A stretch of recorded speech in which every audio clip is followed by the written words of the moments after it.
Hey everyone, welcome back to another episode of Diego Professional Teaching, where I unlock the secrets of the English language for you. Today, we're diving into a phrase that might seem simple at first glance but can be a bit tricky to master. Today we're diving into the phrase used to. This phrase is incredibly useful for talking about past habits or states that no longer apply. It seems simple, but it can be a little tricky. Many learners get confused about how to use it correctly, especially when it comes to pronunciation and forming negative sentences or questions. So, let's break it down.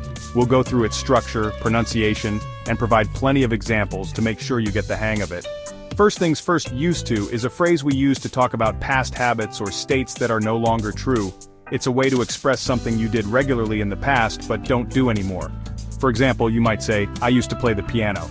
This indicates that playing the piano was a regular activity for you in the past. This means you played the piano regularly in the past, but you don't anymore. It's a clear way to show that this activity is no longer part of your present routine. Now, let's get into pronunciation. This is where many learners stumble.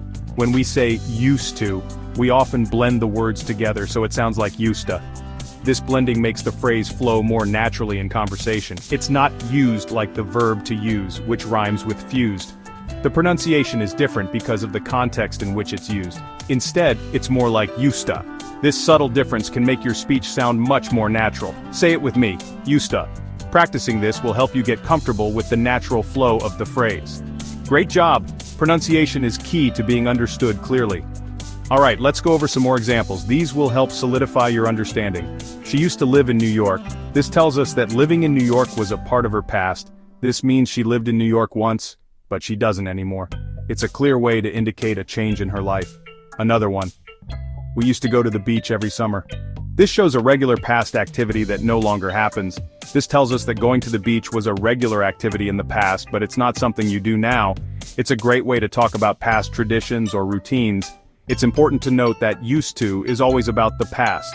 It's a marker that something was true before but isn't anymore. You can't use it for present habits or states. For current habits, you need different phrases. If you want to talk about current habits, you'd say "I usually play the piano" or "she lives in New York."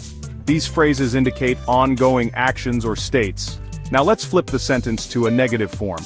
This is where it gets a bit more complex. When we want to say someone didn't do something regularly in the past, we use didn't used to. For example, you might say, "I didn't used to like vegetables." This indicates a change in preference or habit over time. This means you didn't like vegetables before, but maybe you do now. It's a useful way to show how your tastes or habits have evolved. And what about questions? To ask if someone had a habit or state in the past, we use "did you used to."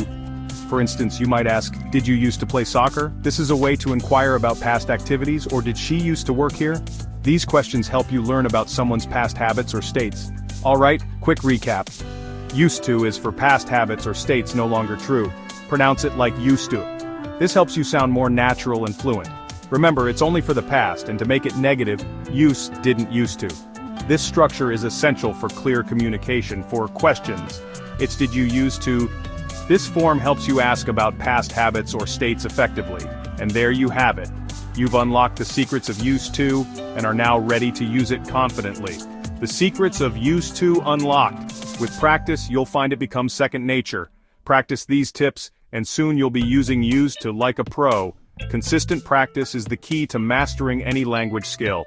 Don't forget to like, subscribe, and hit the bell icon for more awesome language tips. See you next time. Keep practicing and stay curious.